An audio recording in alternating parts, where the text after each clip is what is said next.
How's your work life? Do you hate your boss? Ever been driven to that breaking point where you just want to tell them, "Shut the fuck up"? Not yet? Well, maybe you should try a career in MMA. Yeah, there's a lot to worry about between the actual act of fighting, contract disputes, trying to get paid your worth, and also trying to keep all your faculties together long enough to endure negotiations.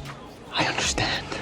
Well, it's no surprise that some fighters aren't always happy with their current organization, the pay, the benefits, the uniform, even when at the highest level in the UFC. And sure, it might be sensible just to keep your mouth shut, especially if you want that Dana White privilege, but some fighters just couldn't help speaking out against the UFC. And today we are focusing on those that did it while they were still under contract with the promotion. Inevitably, there was some backlash, and the fighters on this list aren't the only ones to speak out. They're just the ones that double-fisted that microphone and shouted their pain the loudest. I'm Bailey in from MMA On Point, and this is 10 fighters that spoke out against the UFC. Number 10, CRIS CYBORG.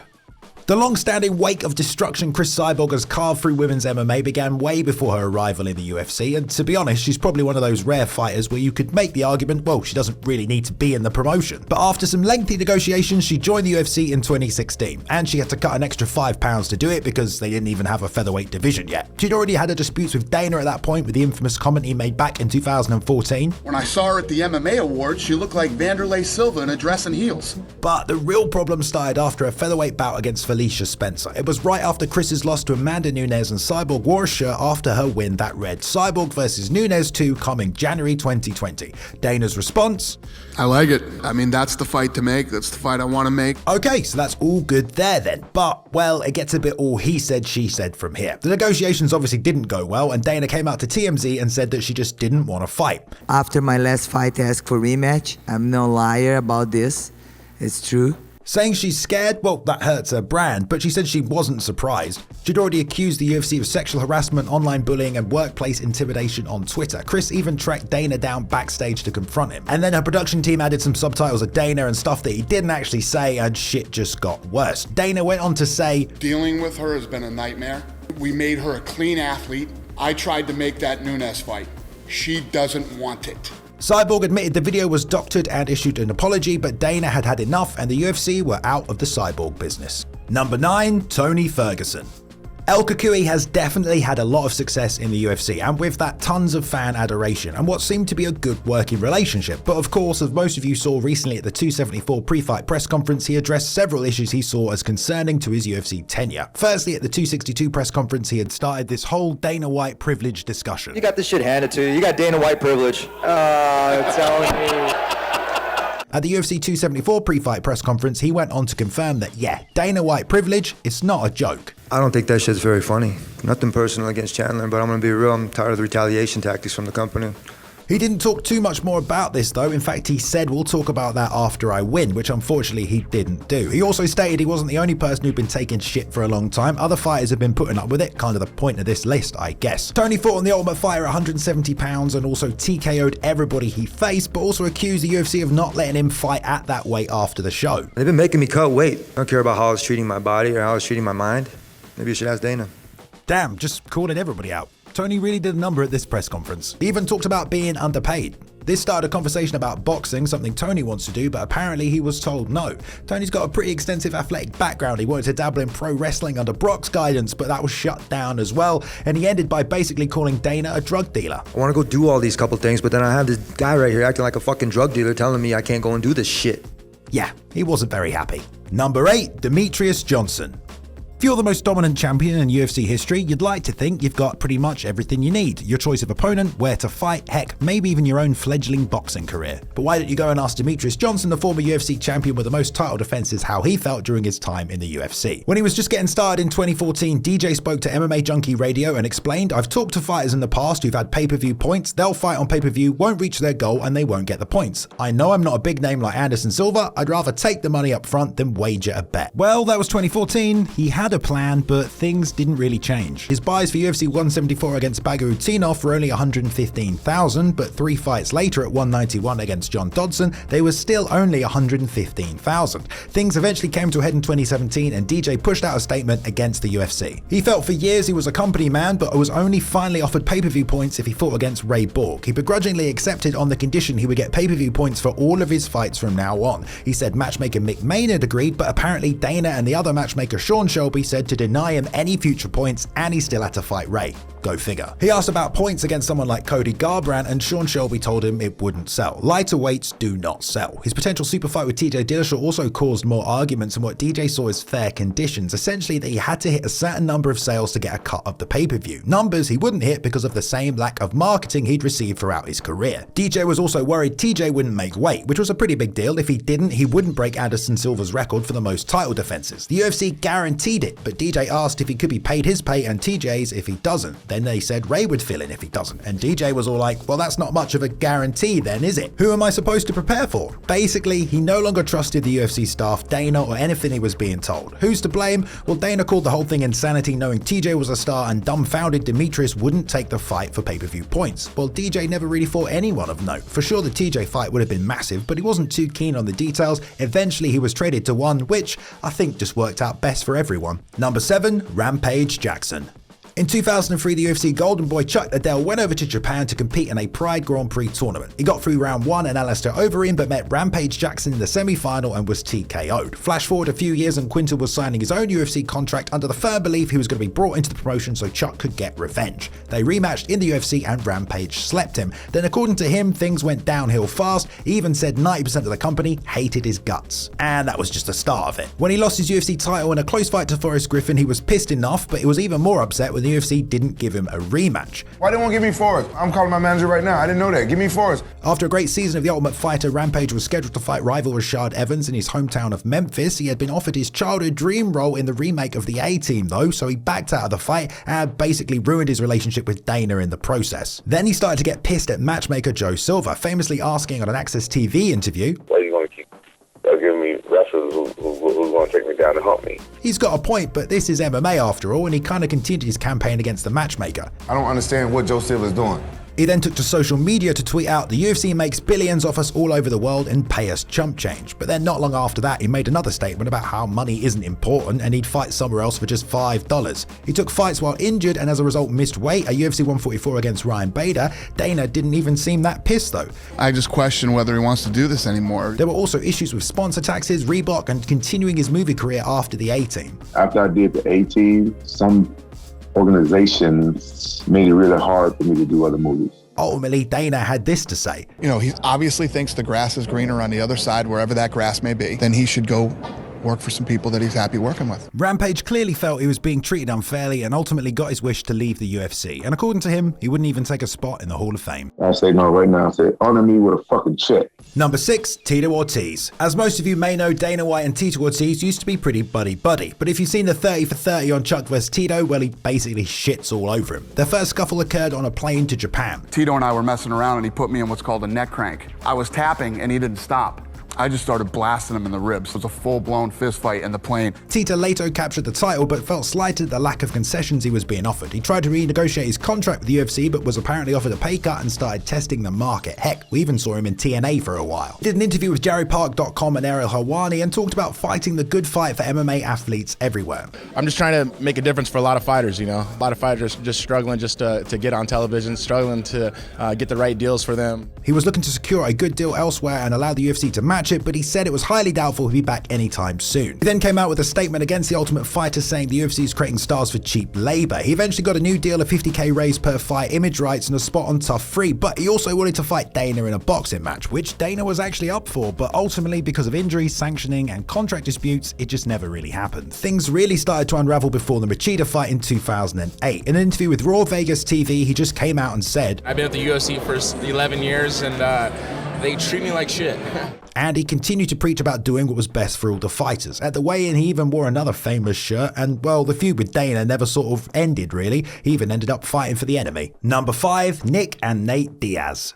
Would you believe it that the Diaz brothers don't exactly have a lot of good things to say about the UFC? Yeah, I know, right? I mean, if you check the news recently, Nate was literally pissing on the UFC PI front lawn. Nick experienced some screwy Joe Silva matchmaking in his first UFC run, turning down opponents and then being given Sean Shirk on the prelims as a reward. He turned down a spot on Tough 4, but Nate joined Tough 5, and that's where most of his problems began. He ultimately won the show and thought he was rich, but that tough contract money isn't exactly the best, and he was locked into it for a while. After losing 3 fights, he decided he didn't want to cut to 155 anymore and told GracieFighter.com it just wasn't worth the money. But he lost 2 fights at 170 and started renegotiating his future at 55, and was conned, as he put it, into signing an 8-fight deal before fighting Benson Henderson. He was paid $50,000 for the Benson Henderson fight, but right after went back to 15 and 15. He begrudgingly fought on that for a while until his teammate Gilbert Melendez and brother Nick joined the UFC. Nick had his own complaints though, that the posters being used to promote his fights were old and outdated, that you couldn't find a single magazine with his picture in it, that the UFC was selling wolf tickets and making him out to be the bad guy of the promotion. Nate also took note of the money the other two were making and tweeted in 2014 that he wanted out of the UFC. Dana though said he'd signed a new contract just 1 month before that and thought a guy who only lost to the best fighters in the world didn't deserve a pay rise. Nate did an interview with MMA Fighting where he aired his grievances and basically said he wanted more money. That's when Dana came out on media day and said He's not a needle mover.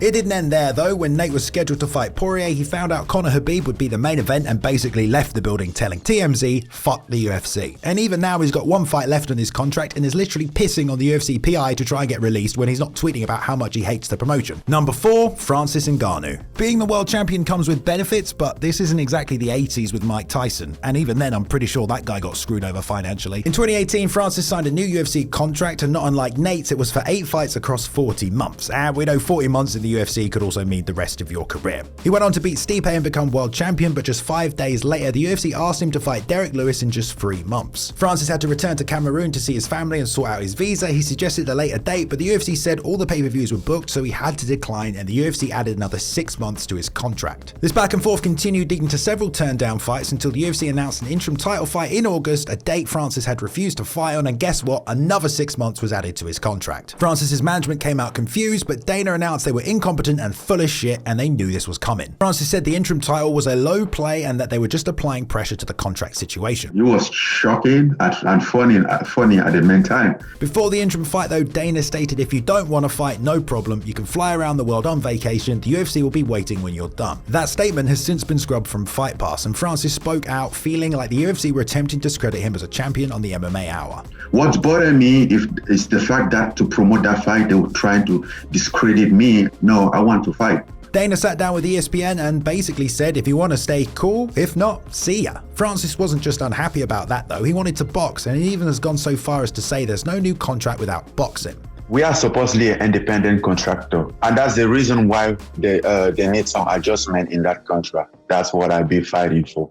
And as of this video, they are still negotiating. Number 3, Mark Hunt. UFC 200 was supposed to be the biggest spectacle in MMA. Well, Conor missed a press conference and got kicked off the show. John tested positive, and so the UFC sent out the bat signal to Brock Lesnar, a man that has never had trouble generating fan interest. The only problem was, well, Brock was a late notice replacement and so wasn't entered into the strict USADA drug testing pool before the event. And after the fight was over, well, he kind of tested positive for clomiphene. But to make matters worse though, he failed the pre-fight test 11 days before the fight, and Mark Hunt, well, he thought the UFC knew about it. So while still under contract with the promotion, he filed a RICO lawsuit in Nevada in January 2017, calling into question the apparent disproportionate share of the UFC's revenue and contractual compulsion to fight an opponent who was, on performance-enhancing drugs. He believed the UFC were aware Brock was on banned substances, but let the fight go ahead anyway and called it a pattern of behavior that constantly jeopardizes health and fighter safety. To be fair, Mark's last 3 opponents had all used PEDs. He even challenged Dana and the Fertitta brothers, saying he'd be willing to drop the lawsuit if they beat him in a 5-round MMA fight. Well, the UFC didn't really respond to that. Mark's frustrations increased, and the following year he was scheduled to fight Marcin Tybura, but he put out a statement before the fight entitled "If I Die Fighting," which basically caused a PR shitstorm. The UFC pulled him from the fight,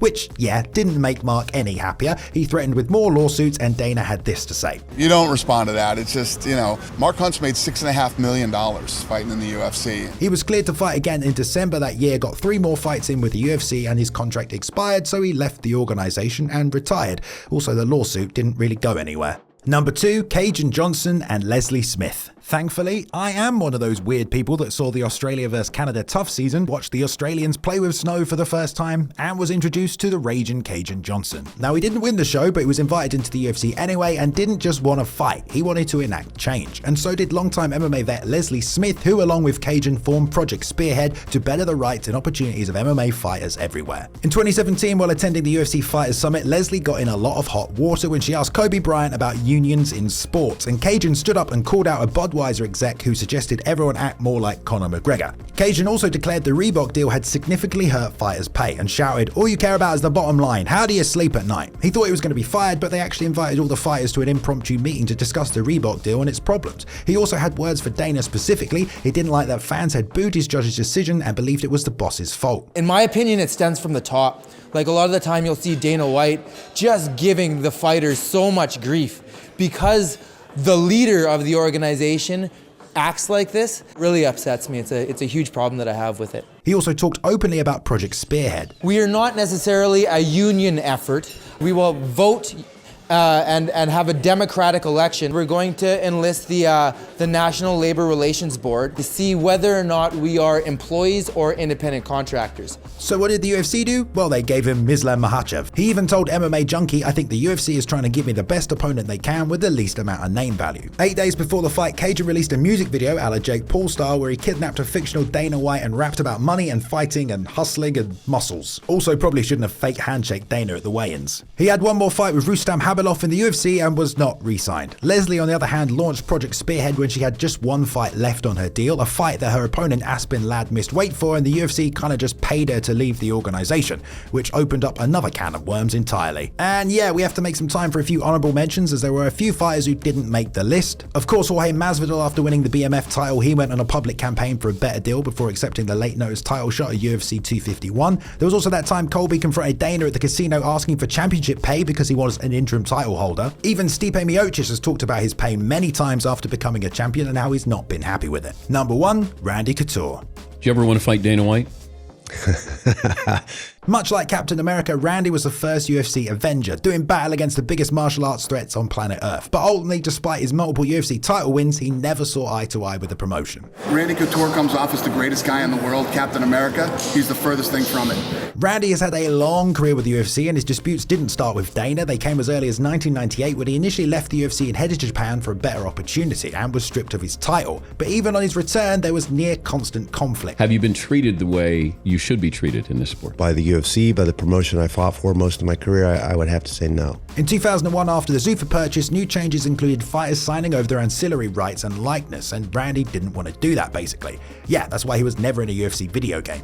There was also disputes over locker room bonuses that he felt like he deserved, like after his fight with Gonzaga at UFC 74, but the big news came in 2007 when Couture announced he'd had enough and would be severing all ties with the UFC. The only problem was, well, he still had 2 fights left on his contract, and Dana put out a typical statement. We quote, "We all know Randy retired before." Randy claimed he'd been lied to and many athletes were treated poorly and he hadn't received his signing bonus. Historically, I've had issues with Zuffa and the company since they bought it. It's the little things that make athletes feel appreciated that weren't done. Dana felt Randy wasn't obliging his contract. He'd broken clauses that prevented him from working with other promotions, and that Randy's comments constituted injurious falsehood and trade disparagement. So it went to court. Randy ended up spending over $500,000 of his own money before they settled outside of it. It's not often the UFC will sue a fighter, but I guess Captain America has that effect on people. I'm Bailey from MMA On Point, and yes, we are finally here in our brand new office. Let's go check it out. Hey, what's up, everybody? Welcome to our MMA Challenge of the Week. Today, I'm joined by the greatest referee in the world, Mr. Mark Goddard. I would punch him straight in the back of the fucking head. That's right, a brand new channel with brand new content. Welcome to Fight Front, the home of personality-driven MMA. Today, it's an MMA challenge where I take the worst rated UFC character in UFC Undisputed 3 all the way to the heavyweight championship of the world. And I'm reacting to Colin McGregor. Make sure you scroll on down and hit subscribe because you do not want to miss all the new content coming your way on this brand new channel. And hey, it's me, Tommy Toehold, and I'm rolling around on a damn monitor. Big shout out and thank you to Max Randall for editing this video. You can follow him on Twitter at Max_Randall. Shout out to Ben Rosette and the excellent music he provided during the intro video. His music can be found on streaming platforms everywhere. There is a link in the description, and follow him at Ben Rosette on Instagram and on Twitter. Thank you very much for watching, everyone, today. Please go ahead and like and subscribe if you did enjoy the content. We upload at least 3 videos every week for your viewing pleasure. Go ahead and leave a comment below if you want to join in the discussion, and follow us on Twitter at MMA On Point and myself at Balian_plays. You can now jump in and join the community Discord as well if you want to continue the discussion further, and I hope you've enjoyed yourselves. I'll see you in the next one.